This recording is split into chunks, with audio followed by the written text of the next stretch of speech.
నువ్వు ఆయన కేసీఆర్ అల్లుడని చెప్పి ఆయన లీడర్ అయ్యిండు.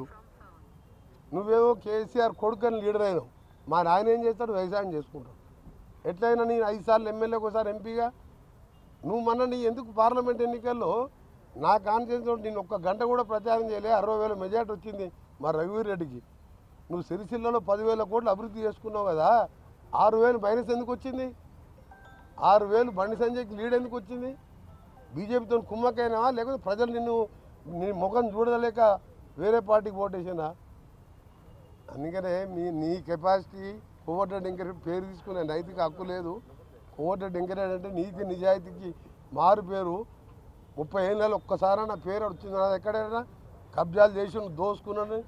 నువ్వు ఫార్ములా రేసు, ఈ రేసు గుర్రాలు, బిల్డర్ల గుర్రాలు, ధరణి మీద 2-3 లక్షల కోట్లకి వెళ్తుంది. నీ ఆస్తులన్నీ మొత్తం పక్కాగా బయటపడితే ఒక్కొక్కటి బయటపడి కోర్టుకు పోయి సుప్రీంకోర్టుకు పోయి కోట్ల రూపాయలు అడ్వకేట్లను పెట్టి నా మీద ఒక చిన్న కేసు అన్న ఉన్నదా? అవినీతి మరకున్నదా? 3 ఏళ్ళ పదవి వదిలిపెట్టుకున్నాన్ని మీ నాయనలాగా రాజీనామా చేయ by election, collection, re election, by election.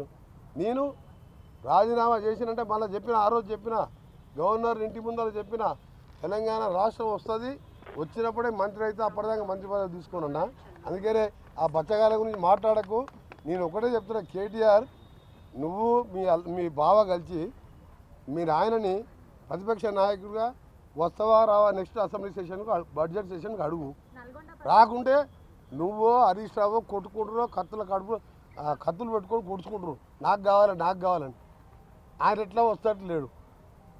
మా ముఖ్యమంత్రి గారు మొన్న బాగా చెప్పిండు. కొడంగల్ సర్పంచ్ 4 రోజులు ఊళ్ళలోకి రాకపోతే తర్వాత వస్తే రాళ్ళ తీసుకొని ఎడబడతారు సర్పంచ్ ఎమ్మడి. ప్రతిపక్ష నాయకుడు 13 నెలలు అసెంబ్లీకి రాకుండా ఏం చెప్పాలి? అవసరం ఆయనకు ఆ పోస్టు? నువ్వు మీ బావ తీసుకొని కొట్లాడు, అప్పుడు మీకు సమాధానం చెప్తావు.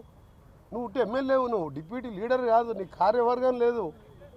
బీఆర్ఎస్ ఎల్పీ కార్యవర్గం లేని కేటీఆర్ జూనియరు వాళ్ళ ఆయన పేరు చెప్పి ఎమ్మెల్యే, ఆయనకు నేను సమాధానం చెప్పా.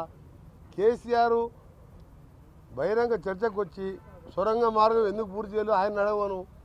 గంధమల్ల టెండర్ పిలిచి ఆలేరు బాగుపడితే చూడలేక క్యాన్సల్ ఎందుకు చేసినావు? 50 టీఎంసీలో మల్లాండ సాగర్ 15,000 కట్టికి కమిషన్ తిని ఎందుకు ఆలేరుకు భువనగిరికి నీళ్ళు చేయలేదు?